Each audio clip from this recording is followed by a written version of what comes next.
Assalamualaikum warahmatullahi wabarakatuh. Waalaikumsalam warahmatullahi wabarakatuh. Oke, alhamdulillahirabbil alamin. Salam sejahtera kami sampaikan. Semoga teman-teman semua selalu berada dalam lindungan Allah Subhanahu wa taala. Amin. Yang saya hormati Ibu dosen pengampu mata kuliah pengembangan sistem evaluasi pengajaran PAI, Ibu Firdah Halawati MPD, dan rekan-rekan semua teman seperjuangan mahasiswa Prodi PAI semester 7 Universitas Islam Arya Kuningan yang saya cintai.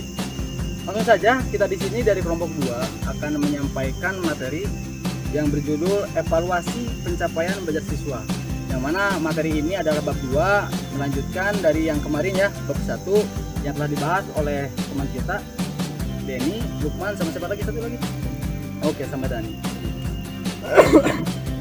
Sebelum kita lanjut ke pemaparan materi, alangkah baiknya kita perkenalkan dulu anggota kelompok 2. Ke sebelah sini. Kenal maka tak sayang. Iya. Tak sayang maka malah gue taruhan. Siapa mas namanya mas? Ya, nama saya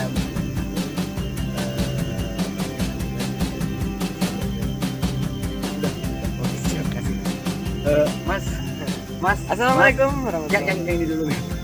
Mas. Coba mas namanya. Assalamualaikum warahmatullahi wabarakatuh. Waalaikumsalam warahmatullahi wabarakatuh. Perkenalkan nama saya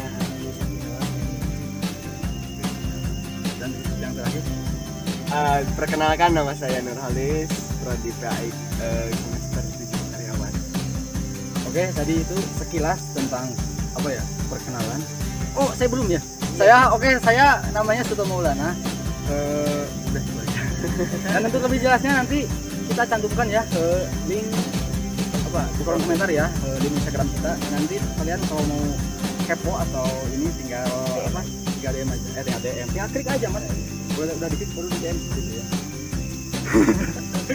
Oke, jadi seperti itu teman-teman semua. Langsung aja ke pendahuluan. Ya, oke. Untuk pendahuluan akan disampaikan oleh saya sendiri. Nanti akan lanjut. Evaluasi pencapaian belajar siswa adalah satu kegiatan yang merupakan kewajiban bagi setiap guru atau pendidik. Dikatakan wajib karena setiap pengajar harus memberikan sebuah informasi tentang hasil belajar tersebut kepada lembaga ataupun siswa itu sendiri, teman-teman semua. Nah, dan perlu ditekankan di sini bahwa evaluasi pencapaian belajar siswa tidak hanya menyangkut aspek-aspek kognitifnya saja atau aspek-aspek pengetahuan seperti itu, tapi juga ada aspek afektif yang mana itu mengacu pada sikap, spiritual, emosional, dan lain sebagainya. Oke, karena apa? Karena masih banyak lembaga pendidikan ataupun pengajar yang secara sadar atau tidak sadar menganggap fungsi penilaian itu semata-mata hanya sebagai mekanisme untuk menyeleksi siswa itu naik ke tingkat selanjutnya atau tidak, hanya seperti itu rekan-rekan semua. Padahal itu hanya sebagai salah satu fungsi dari evaluasi pencapaian belajar siswa saja ya, masih banyak fungsinya dan seperti itu. Nah, oleh karena itu khusus dalam bab ini kita akan mengemukakan beberapa prinsip dasar yang harus diperhatikan dalam menyusun tes hasil belajar oleh setiap guru atau pendidik rekan-rekan semua. Untuk lebih jelasnya lagi nanti akan disampaikan oleh teman-teman saya. Langsung saja check it out. Nah, untuk yang pertama yaitu adalah prinsip-prinsip dasar tes hasil belajar. Ada beberapa prinsip yang dasar yang perlu diperhatikan dalam menyusun tes hasil belajar agar tes tersebut benar-benar dapat mengukur tujuan pelajaran. Di antaranya yang pertama adalah tes tersebut hendaknya dapat mengukur secara jelas hasil belajar atau dalam artian learning outcomes. Yang prinsip-prinsip dasar tes hasil belajar. Nah, ada beberapa prinsip-prinsip dasar yang perlu diperhatikan dalam menyusun tes hasil belajar agar tes tersebut benar-benar dapat mengatur tujuan pembelajaran yang telah diajarkan oleh guru kepada muridnya. Yang pertama, yaitu adalah tes tersebut hendaknya dapat mengukur secara jelas hasil belajar atau dalam kurung learning outcomes yang telah ditetapkan sesuai dengan tujuan instruksional. Dalam bab yang lalu telah disampaikan oleh kelompok kita bahwa tujuan merupakan landasan dan sekaligus penentuan kriteria penilaian. Itu. Nah, untuk yang kedua yaitu mengukur simpel yang representatif dari hasil belajar dan bahan pelajaran yang telah diajarkan. Kita mengetahui bahwa bahan-bahan pelajaran yang telah diajarkan dalam jangka waktu tertentu, baik dalam 1 jam pertemuan ataupun dalam beberapa jam pertemuan, tidak mungkin dapat kita ukur atau kita nilai keseluruhannya. Yang ketiga yaitu mencakup bermacam-macam bentuk soal yang benar-benar cocok untuk mengukur hasil belajar yang diinginkan sesuai dengan tujuan. Nah, kita telah pelajari di bab sebelumnya bahwa tujuan pengajaran itu bermacam-macam ya, menurut jenis tingkat kesukarayaannya. Jadi gitu. Untuk yang keempatnya yaitu adalah didesain sesuai kegunaan untuk memperoleh hasil yang diinginkan. Kita mengenal bermacam-macam kegunaan tes sesuai dengan tujuan masing-masing, khususnya dalam evaluasi pendidikan yang menyangkut evaluasi hasil belajar. Setidaknya kita mengenal ada 4 macam kegunaan tes. Yang pertama adalah kegunaannya yaitu digunakan untuk menentukan penempatan siswa dalam suatu jenis atau jenis program pendidikan tertentu dalam kurung placement test. Itu. Yang kedua, digunakan untuk mencari umpan balik atau feedback guna memperbaiki proses belajar mengajar bagi guru maupun siswa atau tes formatif. Yang ketiga yaitu digunakan untuk mengukur atau menilai sampai di manakah pencapaian siswa terhadap bahan ajaran yang telah diajarkan, selanjutnya untuk menentukan kenaikan tingkat atau kelulusan siswa yang bersangkutan dalam kurung tes sumatif. Nah, untuk yang keempat terakhir yaitu bertujuan untuk mencari sebab-sebab kesulitan belajar mengajar siswa dan guru, seperti latar belakang psikologis, fisik, dan lingkungan sosial ekonomi. Nah, masing-masing jenis tes tersebut memiliki karakteristik atau karakter yang tertentu, baik bentuk soal atau tingkat kesukaran maupun cara pengolahan dan pendekatannya. Nah, itu tadi adalah ciri 4 macam-macam tes ya. Yang selanjutnya yaitu dari prinsip-prinsip dasar tes hasil belajar. Yang nomor 5 yaitu diinterpretasikan dengan baik.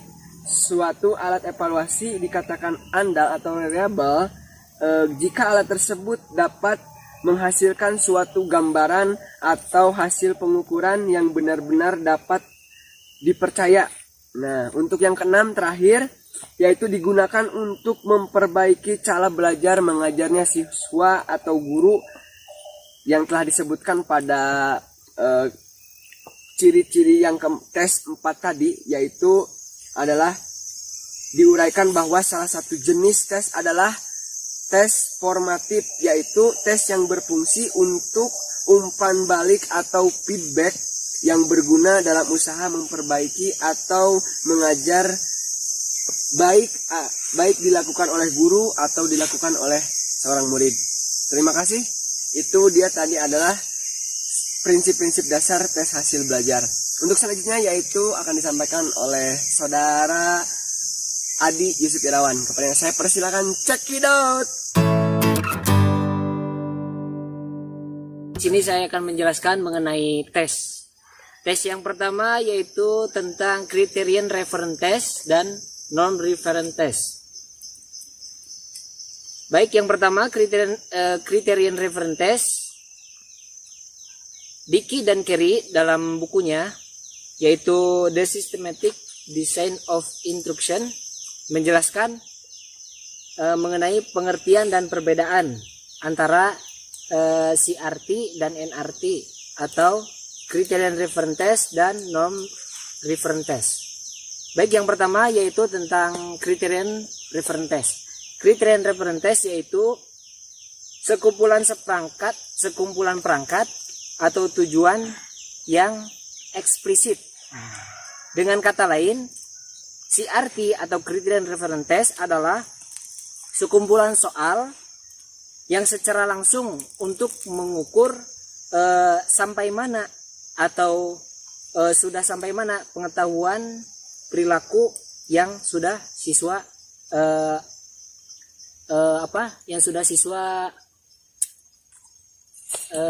kuasai gitu. Nah, itu Criterion Reference Test.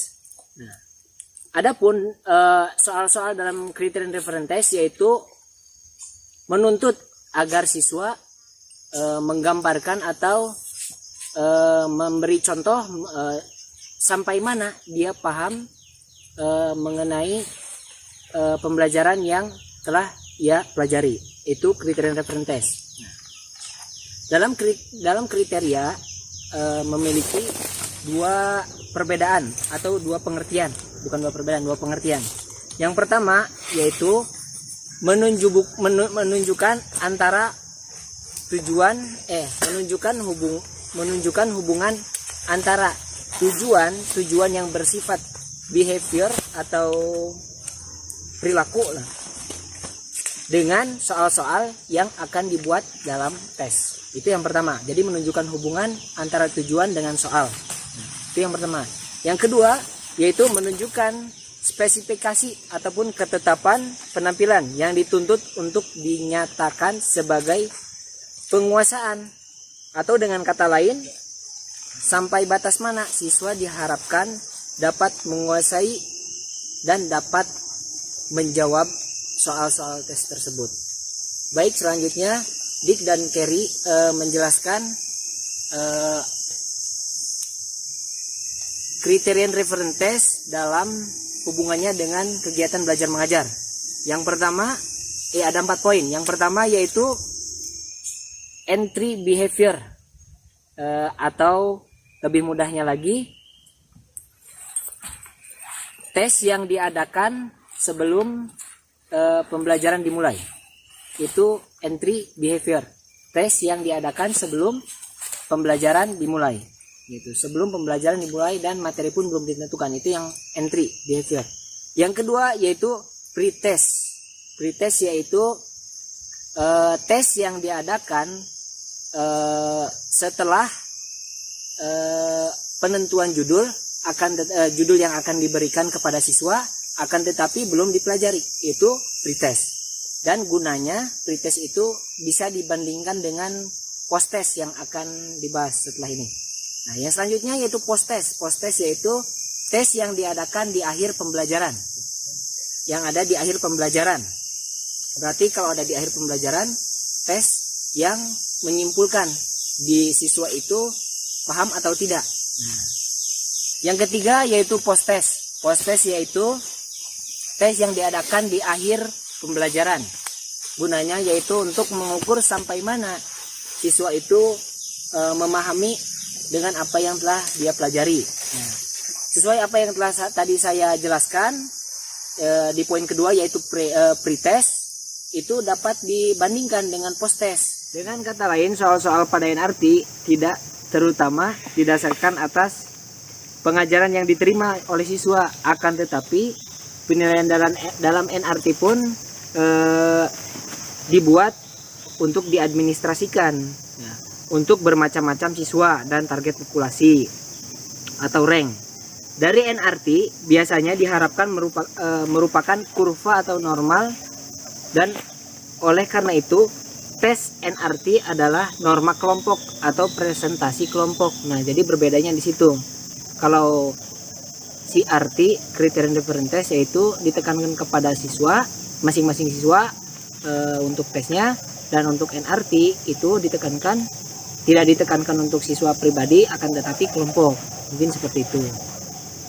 Nah, dari apa yang telah saya uraikan di atas dapat disimpulkan bahwa paling tidak ada 3 perbedaan antara Criterion Reference Test atau CRT dan Non-Reference Test atau NRT. Yang pertama yaitu jenis tes yang dikembangkan, itu perbedaannya. Jadi jenis tesnya beda. Tuh, yang pertama. Yang kedua, standar yang digunakan. Nah, standar yang digunakan dalam kedua tes ini berbeda. Yang ketiga yaitu tujuannya. Tujuannya pun beda.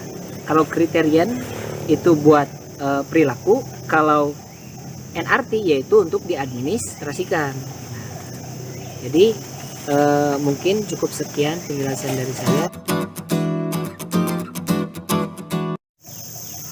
Jadi seperti itu tadi sudah dijelaskan oleh Olis dan juga Adi. Selanjutnya di sini saya akan menjelaskan tentang penilaian formatif dan penilaian sumatif seperti itu. Mengingat masih banyaknya salah pengertian di antara guru-guru ataupun pendidik tentang pengertian formatif dan sumatif, maka di sini saya akan menjelaskan gitu kan, apa perbedaan antara penilaian formatif dan penilaian sumatif.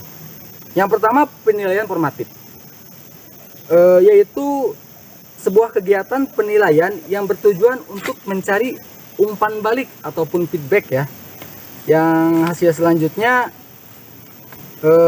dapat digunakan. Gagal. Mundur, orang kabur. Oke, teman-teman semua, di sini saya akan menjelaskan tentang penilaian formatif dan penilaian sumatif. Kenapa? Karena mengingat masih banyaknya salah pengertian di antara guru-guru ataupun pendidik tentang pengertian formatif dan sumatif, maka di sini saya akan menjelaskan apa perbedaan antara penilaian formatif dan penilaian sumatif. Yang pertama, penilaian formatif. Penilaian formatif adalah kegiatan penilaian yang bertujuan untuk mencari feedback ataupun umpan balik ya. Kalau umpan lambung main bola ya. Seperti itu. Yang selanjutnya, hasil penilaian tersebut dapat digunakan untuk memperbaiki proses belajar mengajar. Jadi sebenarnya penilaian formatif itu tidak hanya dilakukan pada akhir pelajaran ya, tetapi juga bisa dilakukan ketika sedang berlangsungnya pelajaran tersebut. Misal, ketika guru sedang mengajar, lalu guru itu memberikan pertanyaan kepada siswa, dan ketika masih banyak siswa yang tidak menjawab, berarti itu ada yang salah ya, atau ada yang kurang dalam proses mengajarnya, atau dalam proses penyampaian materi ya. Bisa jadi metode atau lain sebagainya seperti itu. Maka dari itu guru harus memperbaiki metode tersebut, bagaimana caranya supaya siswa mampu memahami, seperti itu rekan-rekan semua. Dan contoh lain, setelah pelajaran selesai, guru memberikan tugas kepada siswa untuk dikerjakan di rumah, atau lebih simpelnya kita mengenal dengan kata PR ya, atau pekerjaan rumah. Oke, jadi tidak hanya PR teman-teman semua. Penilaian formatif itu bisa dilakukan di tengah pembelajaran ataupun setelah akhir pelajaran, atau tadi ya yang saya sampaikan yaitu PR ya. Jadi dari hasil PR tersebut ternyata masih banyak siswa yang salah mengerjakan tugas tersebut. Maka dari itu guru harus berusaha menerangkan kembali atau mengulang pelajaran tersebut sampai siswa tersebut paham ya. Lanjut, yang kedua yaitu penilaian sumatif. Penilaian sumatif adalah penilaian yang dilakukan untuk memperoleh data atau informasi sampai mana penguasaan atau pencapaian belajar siswa terhadap bahan pelajaran yang telah dipelajarinya selama jangka waktu tertentu. Seperti itu. Adapun fungsi dan tujuannya ialah untuk menentukan dengan nilai yang diperolehnya, contohnya apakah siswa itu pantas naik kelas ya, atau lulus dari sekolah tersebut, seperti itu. Jadi dari uraian yang tadi saya sampaikan dapat disimpulkan bahwa perbedaan antara penilaian formatif dan penilaian sumatif bukan terletak pada waktu tes yang dilaksanakan, tetapi terutama pada fungsi dan tujuan tes penilaian yang dilaksanakan tersebut. Jika penilaian atau tes berfungsi bertujuan untuk memperbaiki proses-proses belajar mengajar, maka penilaian tersebut disebut penilaian formatif. Dan jika penilaian itu berfungsi dan bertujuan untuk mendapatkan informasi sampai di mana, sampai sejauh mana penguasaan dan prestasi belajar siswa untuk diperuntukkan lulus atau tidaknya, naik kelas atau tidaknya, itu dinamakan dengan tes sumatif seperti rekan-rekan semua. Oke, mungkin sekian. Nanti materi selanjutnya akan disampaikan oleh teman saya, Fahrul. Yuk, check it out. Baiklah, bersama saya Muhammad Fahrul untuk materi selanjutnya tentang evaluasi atau penilaian terhadap siswa. Diperlukan juga perencanaan dalam penyusunan tesnya. Yang dibahas sekarang saya dalam perencanaan menyusun tes, di mana perencanaan itu perlu langkah-langkah yang harus ditempuh, di mana langkah-langkah tersebut agar penyusunan tersebut bisa efektif, bisa efisien, dan bisa tertib. Adapun langkah-langkah yang harus disusun oleh para pengajar atau yang disebut dengan classroom teacher, yang pertama adalah menentukan atau kita merumuskan apa yang harus kita tes nantinya. Yang kedua adalah mengidentifikasi hasil-hasil belajar baik satu semester atau baik setengah semester atau ulangan harian dan sebagainya, atau disebut juga learning outcomes yang akan diukur dengan tes itu. Yang ketiga adalah menentukan atau menandai hasil-hasil daripada pembelajaran yang spesifik yang diajarkan guru kepada muridnya, yang merupakan tingkah laku yang dapat diamati dengan sesuai teknologi atau kita menggunakan IT. Yang keempat, merinci mata pelajaran atau bahan pelajaran yang akan kita tes. Misalkan kita merinci pelajaran IPS, bahasa Indonesia, dan sebagainya. Kelima, yaitu menyiapkan tabel spesifikasi. Tabel spesifikasi ini semacam blueprint yang diperlukan itu daripada spesifikasi ini, tabel ini sebagai dasar atau pedoman dalam pembuatan atau penyusunan soal-soal atau tes-tes yang akan kita buat. Ya, untuk contoh atau kita melihat tabel spesifikasi terhadap penilaian atau tes-tes yang akan kita buat bisa dilihat di searching Google atau dimanapun ya, kita dari buku atau di perpus atau manapun kita dapat melihat bagaimana sih contoh daripada tabel spesifikasi itu. Nomor 6 yang terakhir adalah menggunakan tabel spesifikasi tersebut sebagai dasar penyusunan tes. Jadi tabel spesifikasi ini adalah menjadi satu dasar atau tolak ukur kita kemana atau bagaimana kita menyusun suatu tes atau menyusun suatu pertanyaan yang akan kita buat kepada siswanya. Mungkin untuk perencanaan dalam penyusunan tes atau yang disebut assignment test ini dicukupkan. Bisa untuk lebih jelasnya mungkin kita bisa ambil referensi lain daripada buku ataupun dari searching dari Google ataupun yang lainnya. Baiklah, terima kasih telah menyaksikan daripada atau tarik ses semongko kini tinggal aku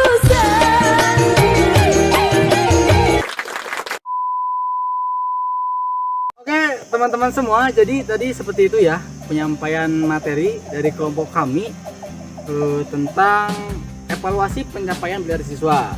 Dari kami mohon maaf bila ada salah kata ataupun penyampaian yang kurang dipahami oleh teman-teman semua, karena kita di sini bukan niat untuk menggurui ya, hanya sekedar belajar menyampaikan. Kenapa? Karena di sini kita kuliah di keguruan ya, jadi seenggaknya lah harus bisa menjelaskan kepada orang lain supaya orang lain mengerti seperti itu. Mungkin cukup sekian dari kami. Kelompok berapa? Kelompok dua. Dua ya, dua kelompok Ulang. Oke. Ingat. Ulang. Kita dari kelompok dua. Oke, mengucapkan wassalamualaikum warahmatullahi wabarakatuh.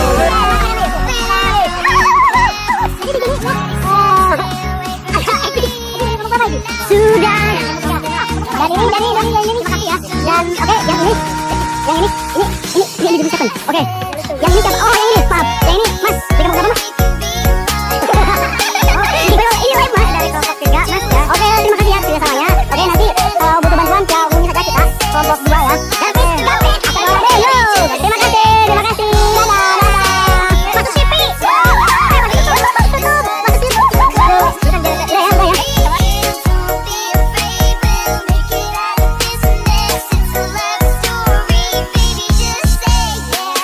Nomor yang Anda tuju sudah